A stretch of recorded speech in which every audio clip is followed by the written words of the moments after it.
आप थोड़े से ग्लॉसी शेड्स यूज़ किया करें, मैट ना यूज़ किया करें, क्योंकि विंटर्स में वो थोड़ा सा ऑकवर्ड लगता है। I personally don't like dark shades, मुझे लाइट शेड्स अच्छे लगते हैं, जैसा लाइट ब्राउन हो गया, पीच हो गया या रस्ट कलर हो गया।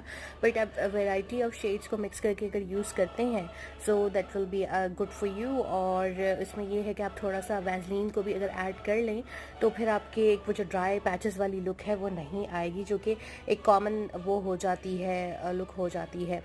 सो आई होप कि आपको ये वीडियो पसंद आई होगी और that's informative for girls as well and for women.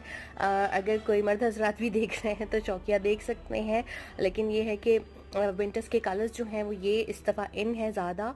और इसके साथ साथ ये है कि आपने जो है कोशिश ये करनी है कि अगर आप कोई मैट कलर यूज़ कर रहे हैं तो उसमें आप थोड़ा सा वैसलीन को ऐड कर लें, या फिर ऐसी लिपस्टिक्स बाय करेंगे जिसके अंदर थोड़ा सा मॉइस्चर या थोड़ा सा ग्लॉस होना चाहिए। ओके, अल्लाह हाफ़िज़।